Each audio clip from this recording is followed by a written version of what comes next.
Yo, what's up, everyone? It's your boy Disaster. Welcome to a place where there's no turning back. This is a marathon designed to put you under. Whether it's scorching summer or a rainy spring outside, forget about it. In here, the rain never stops, and the year is nothing but a bone-chilling, frozen winter. The sky out there? It's never gonna clear up. Here's the deal, and I need you to follow my lead. Get to your room, kill the lights, and throw on your headphones.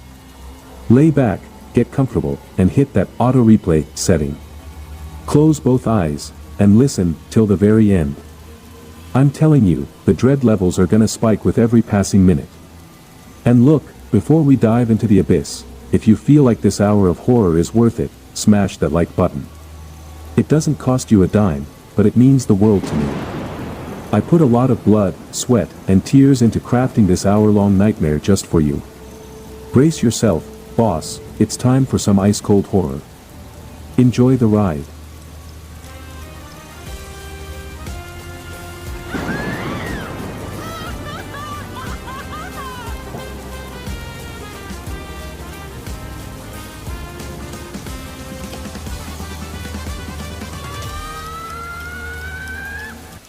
November 2007, the sprawling, and fiercely industrialized maritime shipping hub of Melbourne, Australia, locked deep within the grip of a vicious, unforgiving southern hemisphere tempests.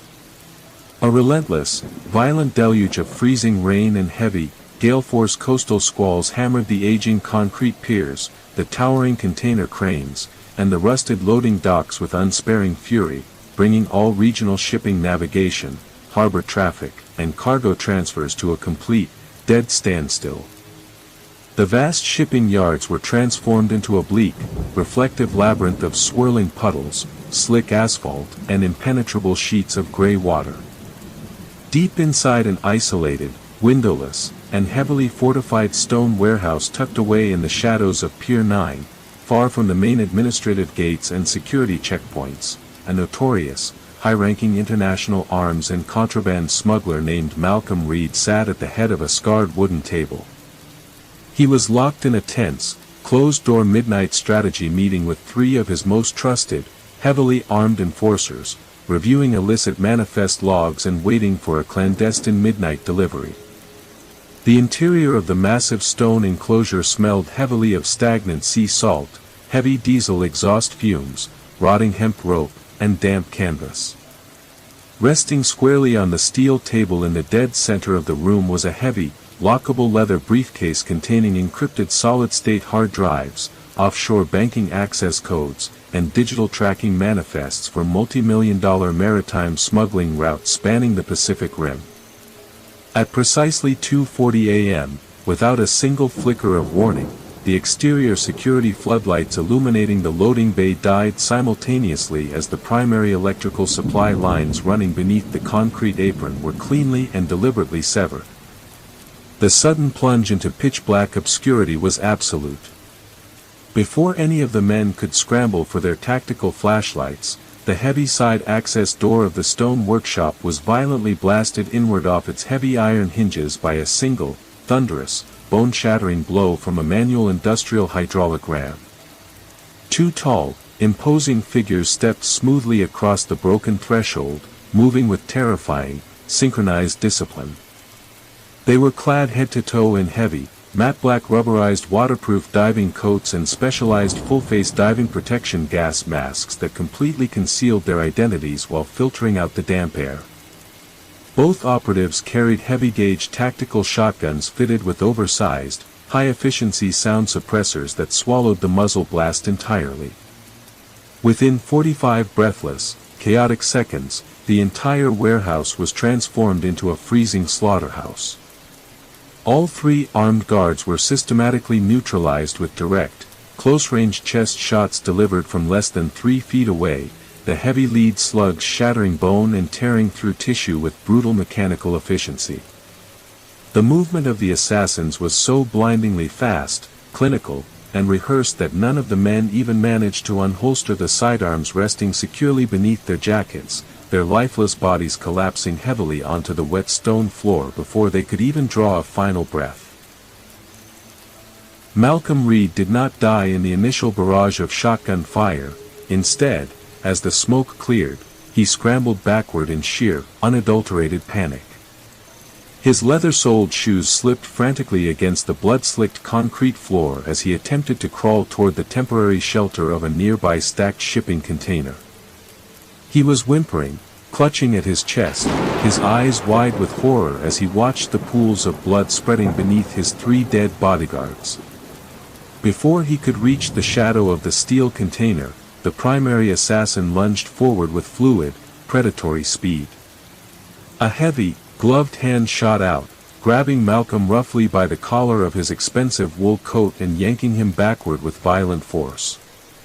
Malcolm slammed face-first onto the wet floor, dragged mercilessly across the rough concrete that was already pooling with rainwater leaking through the compromised roof. The 2 masked intruders moved with cold, mechanical detachment. They stepped right past the heavy steel wall safe mounted near the desk, a safe that sat slightly ajar, packed with over $500,000 in loose, untraceable Australian and US cash. The immense monetary wealth was completely ignored, proving this was no petty robbery or opportunistic hit. Instead, one operative knelt beside Malcolm's fallen body, unzipping his personal leather briefcase with calm precision. They systematically extracted every single encrypted solid-state hard drive, military-grade flash memory card, and waterproof tracking chip containing the routing networks for international contraband shipments. While the first operative secured the digital data, the second raider raised the heavy steel butt of his suppressed shotgun and systematically smashed every piece of technology in the room. Laptops, satellite phones, personal cell phones, and local recording drives were crushed into splintered piles of plastic, shattered glass, and broken circuit boards. With the objective secured, one of the operatives retrieved a heavy glass canister from his tactical vest. He uncorked it and poured a harsh, pungent chemical solvent across the entry points, the workbench, and the floorboards surrounding the bodies. The aggressive compound reacted instantly, foaming as it destroyed all latent fingerprints, biological traces, DNA samples, and footwear impressions, washing the residue straight into the floor drains alongside the rainwater. As Malcolm lay gasping in the chemical-laced slush, begging for his life and offering millions in hidden bank accounts, the lead assassin raised a silenced sidearm. A single, execution-style shot to the back of the skull silenced him permanently. The 2 figures turned without a word, stepping out through the shattered side door into the howling storm. By the time local police patrol units arrived, alerted by a neighboring pier watchman who noticed the extinguished lights, they found only 4 dead bodies floating in a pool of rainwater and chemical foam. The killers had already boarded a rigid-hulled inflatable speedboat waiting in the pitch-black waters of the basin, roaring out into the churning, storm-swept bay under the heavy cover of the hurricane-force squall, completely invisible to radar and leaving behind 0 traces for federal investigators. Months melted into years, yet the chilling memory of the Reed liquidation continued to haunt the upper echelons of maritime smuggling rings across the southern hemisphere.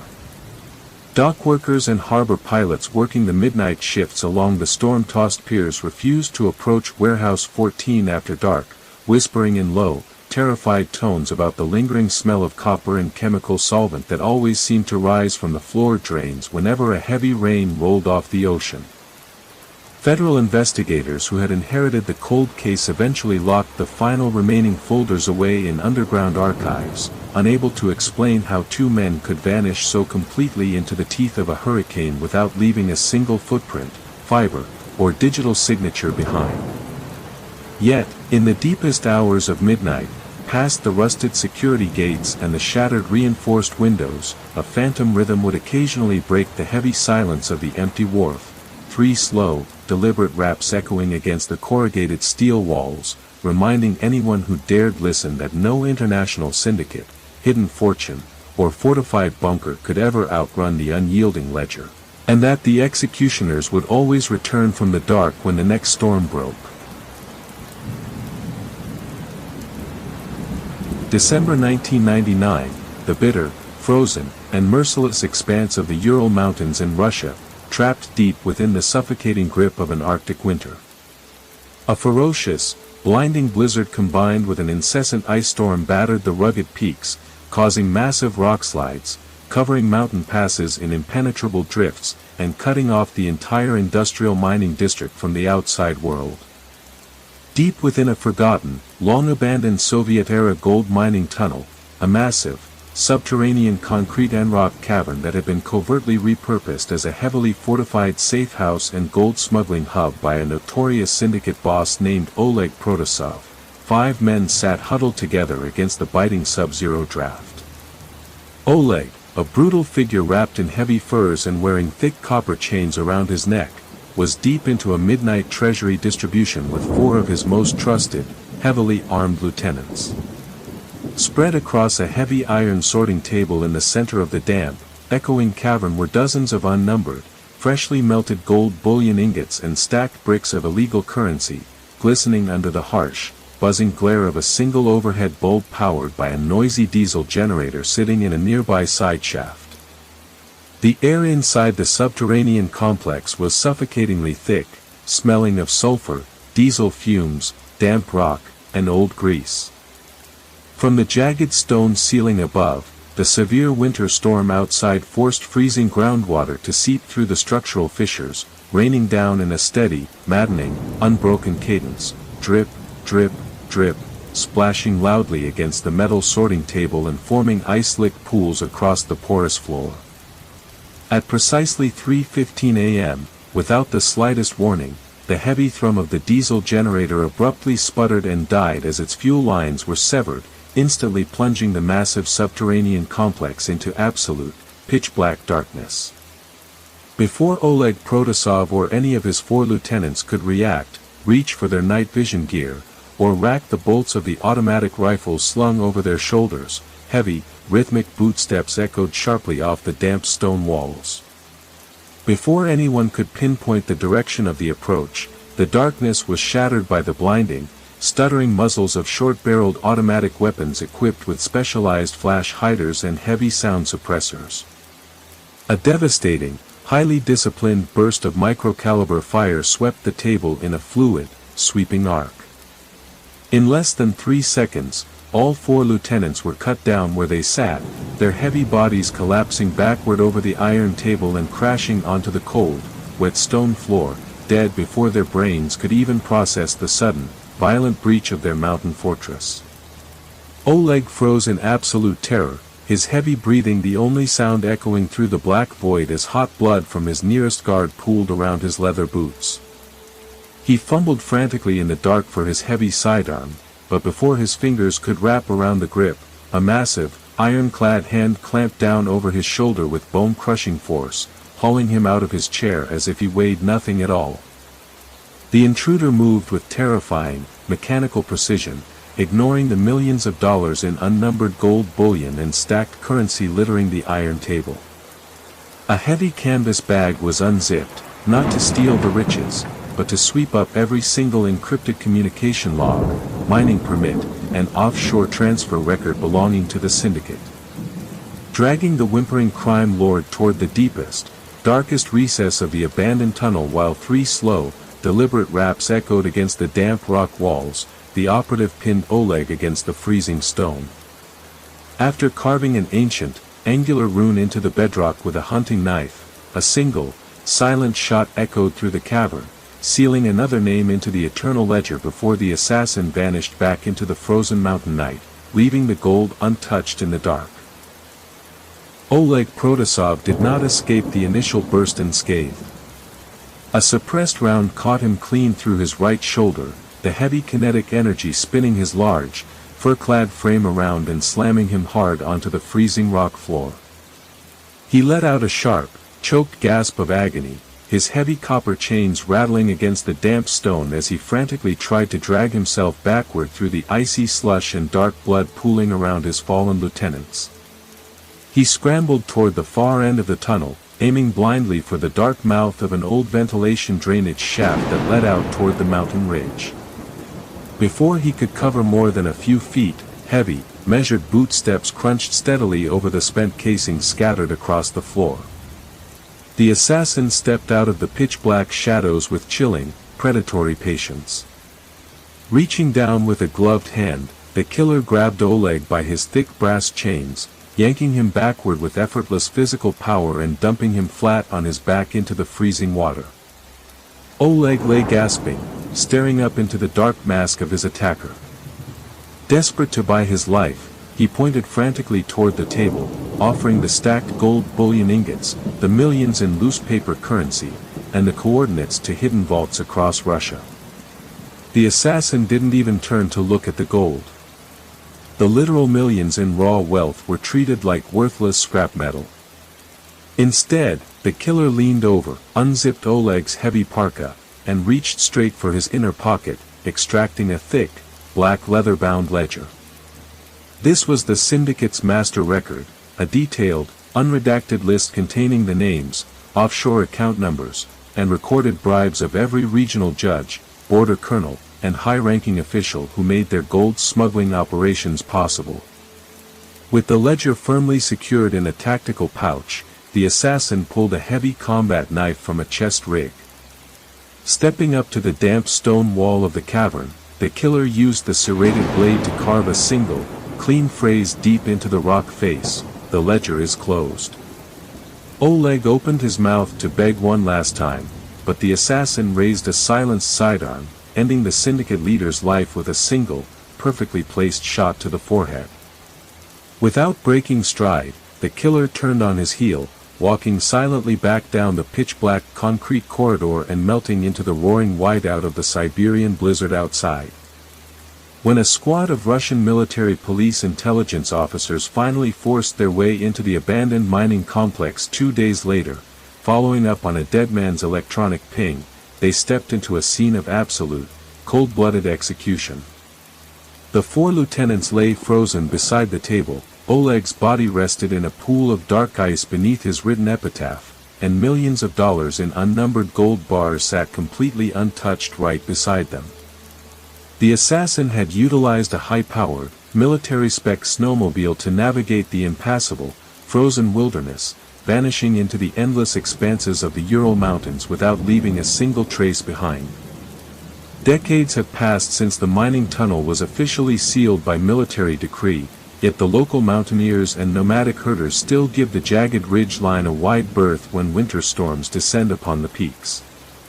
They speak in hushed, trembling voices around their wood fires about the phantom echoes that occasionally travel down the rocky slopes, the deep, rhythmic hum of a hidden engine, followed by 3 slow, deliberate raps that seem to vibrate through the very stone of the mountain itself. Those foolish enough to venture near the iron-barred entrance after dark report finding the surrounding snow melted away in unnatural, perfect circles, revealing patches of frozen earth where no human foot has ever trod, standing guard over a dark, forgotten world that refuses to let its dead be forgotten.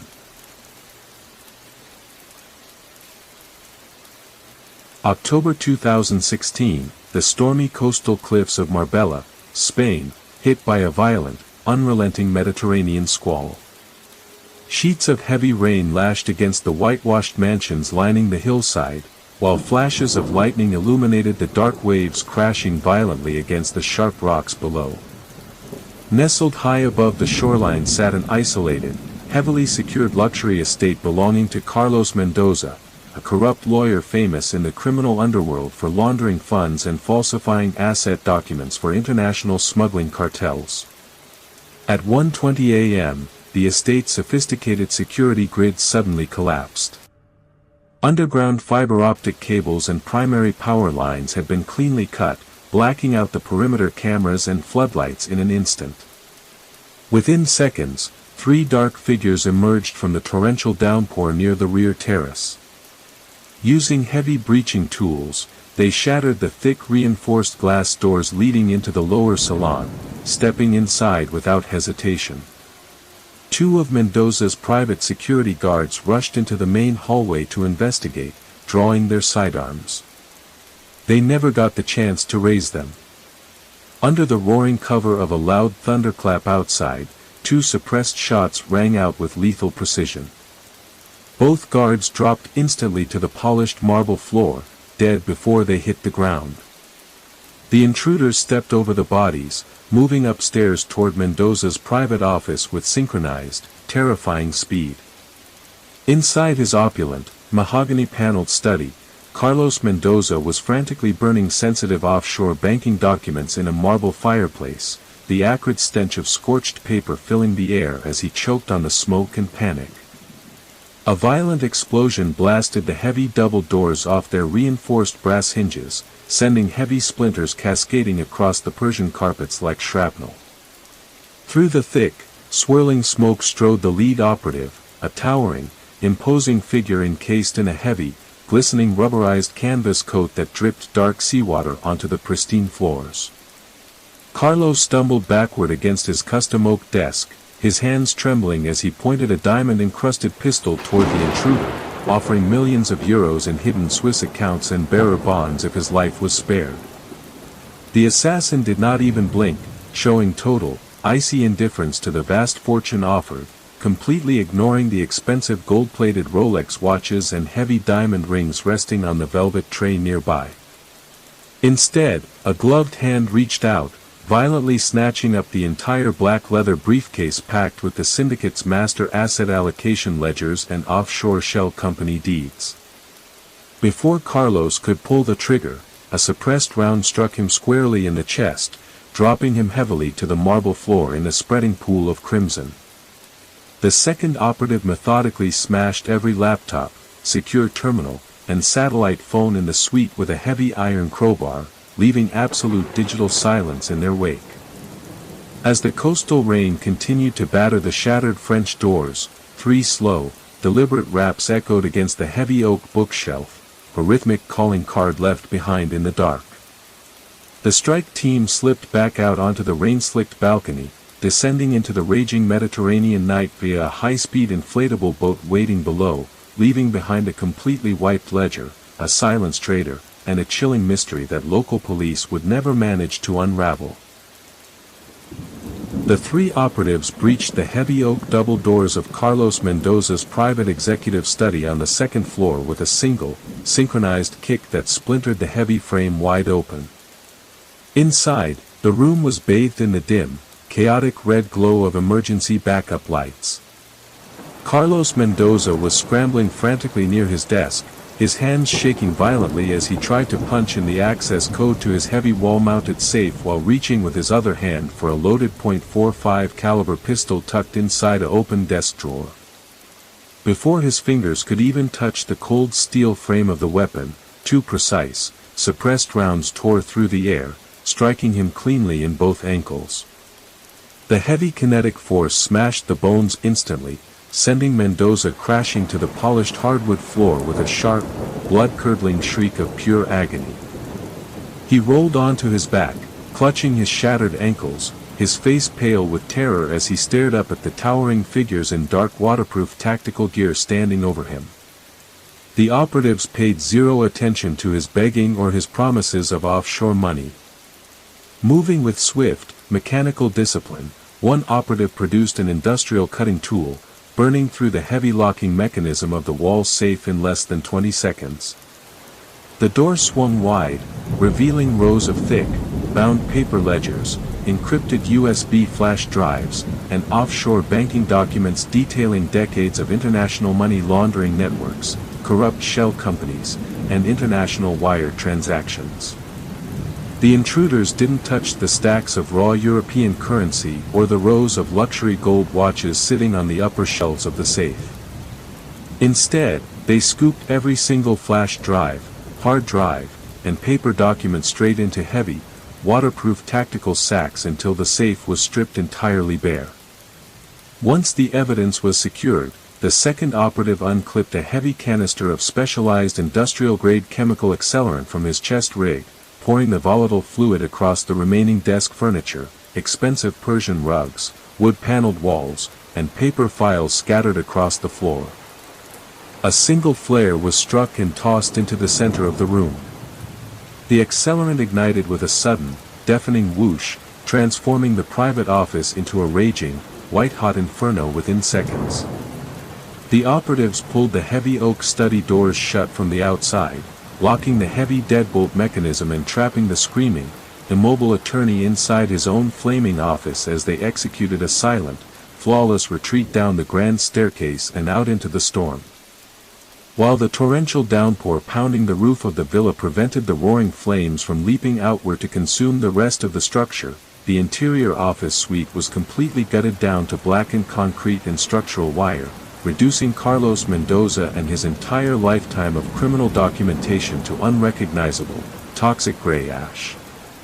When Spanish federal police and emergency services finally reached the hilltop estate hours later, delayed by fallen trees and flooded access roads, they found a scene of total, clinical devastation.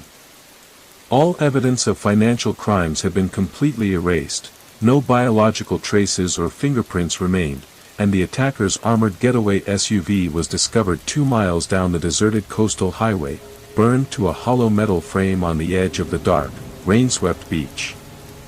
Even long after the charred ruins of the cliffside estate were condemned and boarded up by local municipal authorities, the chilling legend of that stormy October night continued to haunt the opulent coastal enclaves of the Costa del Sol. International white-collar criminals and offshore asset launderers who once believed their encrypted networks and fortified mansions were entirely untouchable suddenly found themselves plagued by deep, unrelenting paranoia whenever the autumn gales rolled across the Mediterranean.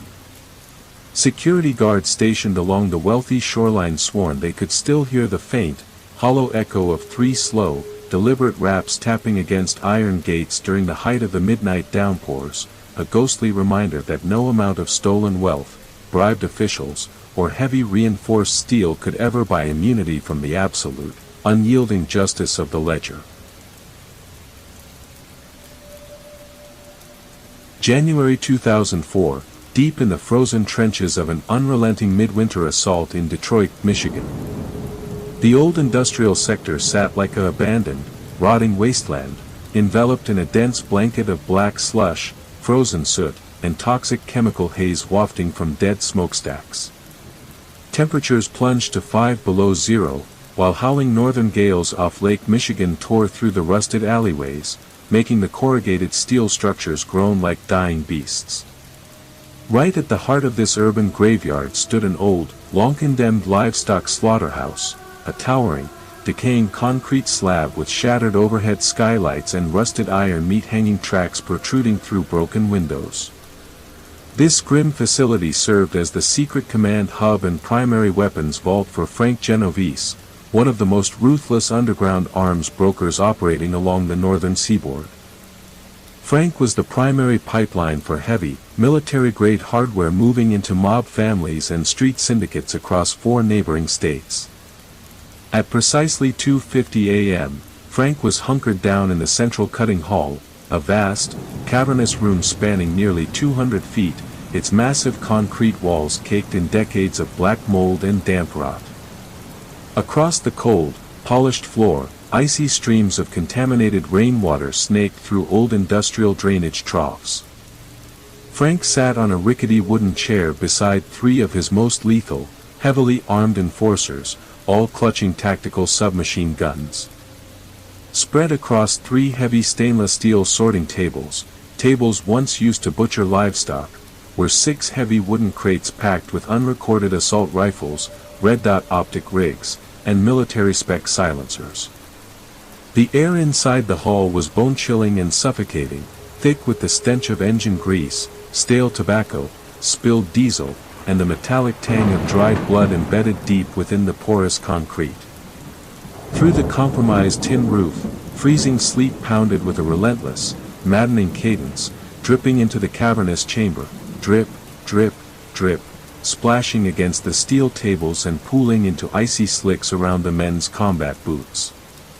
Frank was meticulously verifying manifest logs and handing out stacks of loose cash to his team under the dim, buzzing glare of 2 battery-powered halogen floodlights, which cast long, menacing shadows across the damp walls.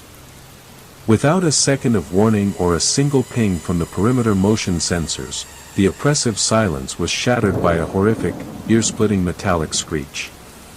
The massive iron rolling door, a multi-ton slab of solid steel, was violently ripped straight out of its concrete anchors by a heavy-duty industrial tow chain hooked to a high-torque utility truck idling outside. The sound of shattering steel chains and fracturing masonry exploded inside the enclosed hull like a concussive grenade. Before Frank or his lieutenants could process the breach, drop their logs, or unholster their sidearms, a matte black panel van reversed aggressively into the hall, slamming its brakes just feet from the main table as its rear doors burst open. Two heavily built operatives stepped down into the frozen slush, moving with mechanical, lethal precision. They were clad head to toe in heavy waterproof tactical coats, reinforced body armor, and full-face ballistic masks that completely erased any human feature. In their hands, they held suppressed short-barreled carbines equipped with visible crimson laser sights. Within 30 breathless seconds, the hall became an absolute execution chamber. The attackers unleashed a concentrated, terrifyingly disciplined volley of suppressed automatic fire. Bright red laser lines cut through the dark vapor as heavy slugs tore into the enforcers with muted, wet thuds. The first bodyguard took 4 rounds to the chest, crashing backward across the weapons crate. The second had his skull shattered instantly as he reached for his rifle. The third was caught in the throat, collapsing into the freezing drainage trough. It was over before it began. Frank's men never even managed to flick the safety switches on their weapons. Heavy brass shell casings clattered loudly across the concrete, splashing into the icy rainwater as the room fell deathly silent once more, save for the steady, dripping rain. Frank Genovese didn't catch a kill shot in the initial hail of suppressed lead, but he didn't walk away clean either.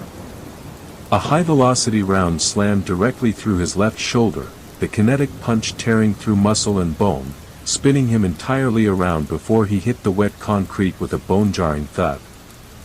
He gasped for air, his vision swimming in pure terror and shock, left hand clutching his shattered collarbone as he frantically kicked his boots against the slick, blood-laced floorboards.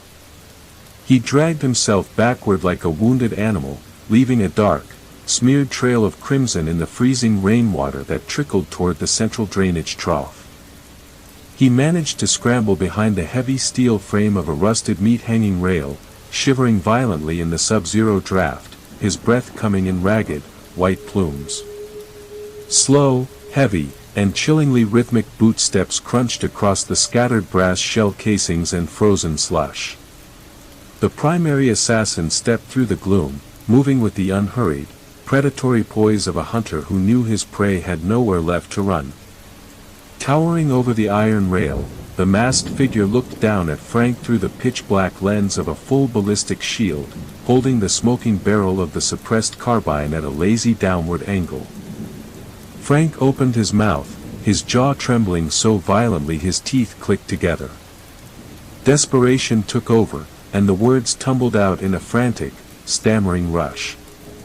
He offered millions, offered offshore accounts in the Caymans, untraceable bearer bonds, full access to his secret armories stocked with heavy ordnance across Michigan, and the contact codes for his highest-paying syndicate buyers. He babbled, begged, and bargained, his voice echoing pathetically off the high, damp concrete walls. The killer didn't utter a single word in response. There was no taunting, no hesitation, no negotiation, just absolute, deadening silence. Instead of touching the crates filled with military-grade automatic rifles or the thick stacks of cash scattered across the stainless steel table, the assassin knelt beside the fallen boss. Reaching into Frank's heavy coat, the gloved hand pulled out a water-resistant leather binder, the syndicate's master distribution ledger containing encrypted sales codes, client identities, international supplier rosters, and recorded payoff amounts for compromised border agents.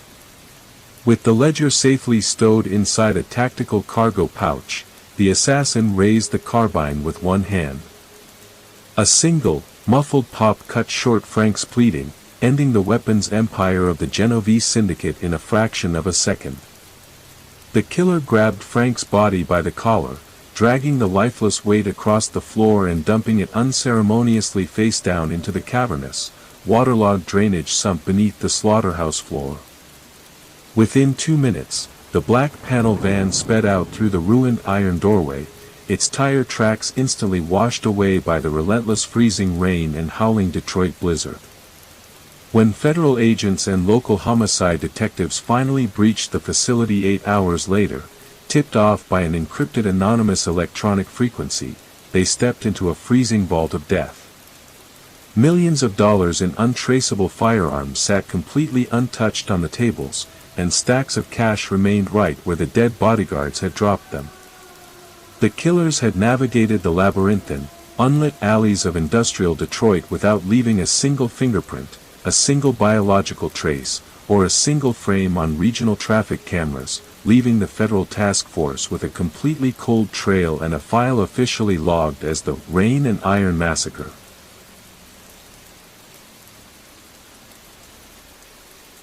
March 2018, the vast, industrial maritime expanse of Vancouver, British Columbia, Canada, locked inside the grip of a severe Pacific blizzard. A violent squall battered the shoreline, hurling freezing rain, heavy sleet, and gale-force coastal winds across stacked container yards of Cargo Basin No. 4. Towering shipping cranes groaned under the weight of ice, while bright industrial floodlights were reduced to faint, yellow smears against thick, swirling fog and heavy snowfall. Deep within the restricted storage zone, surrounded by thousands of multi-ton steel freight boxes stacked 4 stories high, a massive, custom-built steel shipping container had been secretly converted into a high-security executive bunker. This was the mobile command center for David Roth, leader of a ruthless, highly organized cross-border narcotics network operating between Canada and the Pacific Northwest.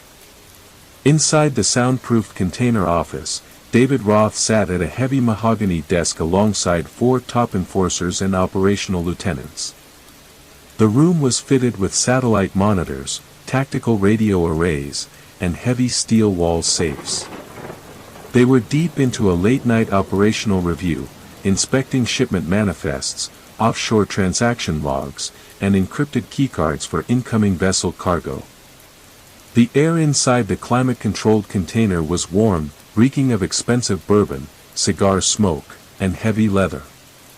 Outside, the sub-zero storm hammered relentlessly against the corrugated steel exterior, icy rainwater running down heavy metal walls in loud, steady streams. At precisely 4 a.m., perimeter CCTV feeds displayed on Roth's security monitors suddenly cut to static, neutralized simultaneously by a powerful, localized military-grade electronic jamming pulse. Before enforcers could reach for rifles mounted on wall racks, a sharp, deafening hiss echoed from the rear structural wall of the container. Operatives positioned outside deployed an industrial portable thermal cutting torch, burning straight through the heavy reinforced steel plate with a needle-thin jet of white-hot magnesium flame. In less than 30 seconds, the cut metal panel was kicked violently inward, crashing onto the floor in a cloud of sparks and thick gray smoke. 2 heavily armed figures stepped through the burning aperture, moving with terrifying, synchronized precision. Clad head to toe in heavy waterproof tactical gear, insulated combat coats, and full-face ballistic masks, they held suppressed, short-barreled automatic carbines fitted with visible crimson laser sights.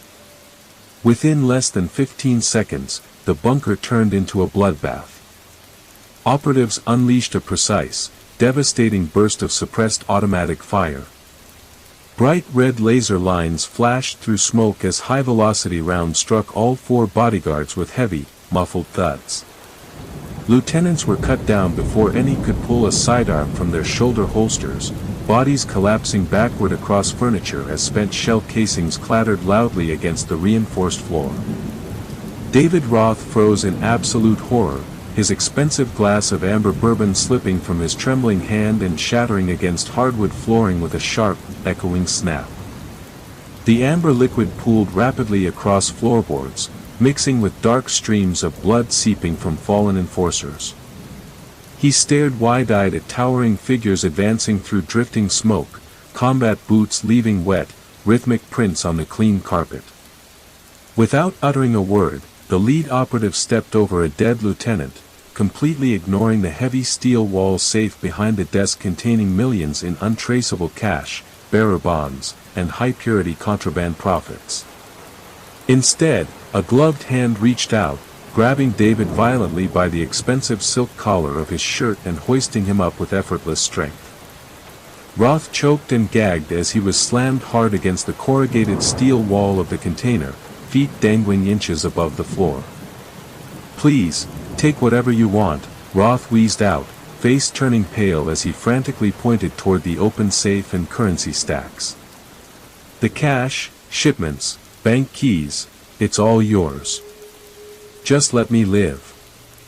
The operative's face remained hidden behind the dark, impenetrable visor of his ballistic mask, showing no sign of emotion, greed, or mercy.